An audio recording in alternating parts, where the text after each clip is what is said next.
नमस्कार, मैं हूं गणेश पासवान और आप देख रहे हैं न्यूज 12 असम नॉर्थ से खास कार्यक्रम किस्सा कुर्सी का।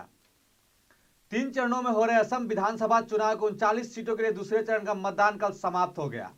दूसरे चरण के लिए वोटिंग के बाद ईवीएम को लेकर कई घटनाएं सामने आई। कहीं गोली चली तो कहीं पथराव किया गया। ये घटनाओं से केवल लोग घायल नहीं हुए, बल्कि लोकतंत्र के इस महान पर्व पर भी कई सवाल खड़े होने लगे हैं। यह रिपोर्ट देखिए।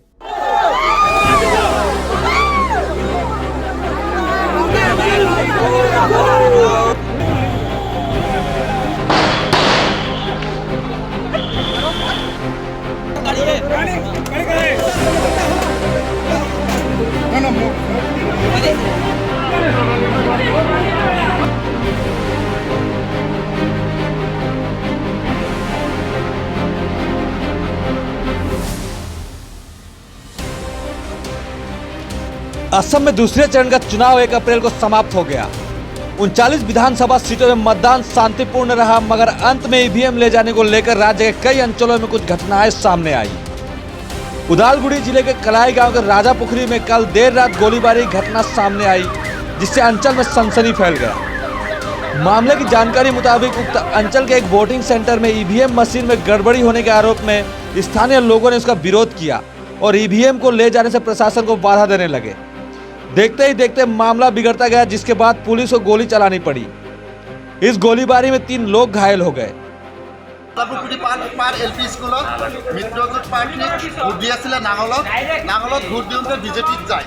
তাৰপিছত সন্ধিয়াত সিহঁতে মানে মেচিনটো মানে এক্সচেঞ্জ কৰিব খুজিছিলে। তাৰপিছত আমাৰ ৰাইজে তাতে গৈ কিনে উপস্থিত হ'ল, ধৰ্ণা দিছে, কিন্তু মানা নাই।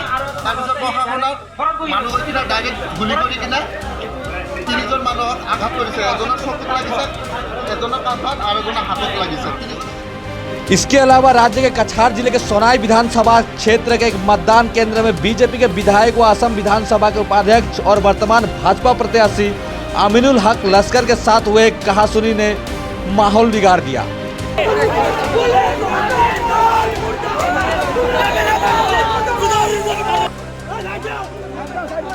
जानकारी अनुसार एक मतदाता के साथ हुए कहासुनी के बाद भाजपा प्रत्याशी ने उस पर हाथ उठा दिया, जिसके बाद वहां मामला गर्मा गया। उपस्थित लोगों ने अमीनुल हक लश्कर के इस रवैये से नाराज होकर विरोध करने लगे और उन पर पथराव कर दिया, जिसके बाद उनके सुरक्षा कर्मियों ने भीड़ पर गोलियां चलाई, जिसमें 3 लोग घायल हो गए। इन दोनों मामलों को लेकर वर्तमान अंचल में तनाव व्यक्त है।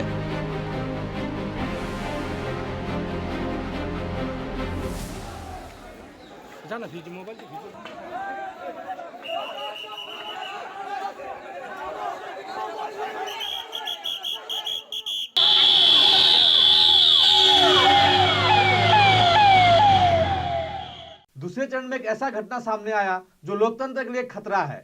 करीमगंज के पथारकांदी में भाजपा उम्मीदवार के गाड़ी में ईवीएम बरामद से सियासी बवाल खड़ा हो गया।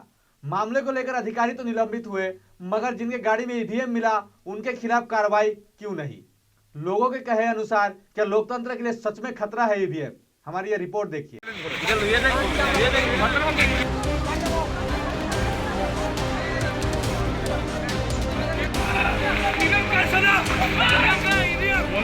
इन सब के अलावा असम के करीमगंज जिले से एक बड़ा राजनीतिक खबर सामने आया। बीजेपी उम्मीदवार के गाड़ी में ईवीएम बरामद होने की खबर ने अब राजनीतिक सियासत में भूचाल मचा दिया है।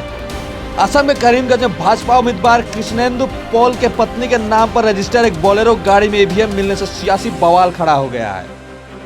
वहीं मामले को लेकर चुनाव आयोग ने अपना पक्ष साफ करते हुए कहा कि सरकारी गाड़ी खराब होने की वजह से मतदान अधिकारी व अन्य सहयोगियों ने रास्ते से जा रहे गाड़ी से मदद मांगी और उसमें सवार हो गए, मगर उक्त गाड़ी बीजेपी के उम्मीदवार कृष्णेंदु पॉल की निकली।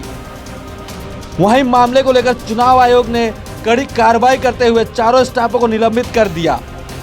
साथ ही पथारकांदी सीट के 149 नंबर मतदान केंद्र में फिर से वोटदान करने का आदेश दिया गया है।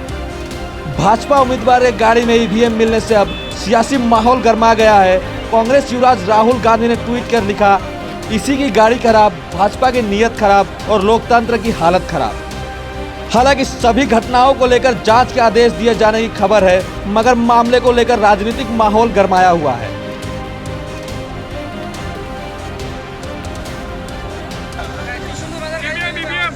ब्यूरो इनपुट के सहयोग से news desk report, news 12 Assam north east.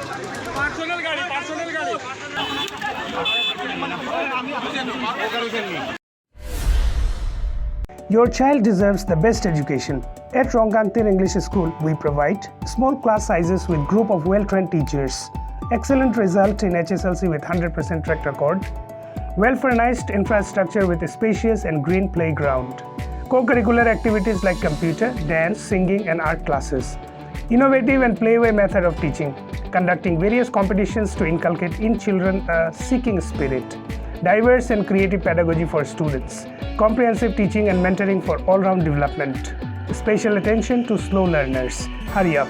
Admission going on for session 2021-22. For enrollment, please visit school office at Rongkangtir English School near Blockfield, Ward number 1, Bokajan, Karbi Anglong, Assam.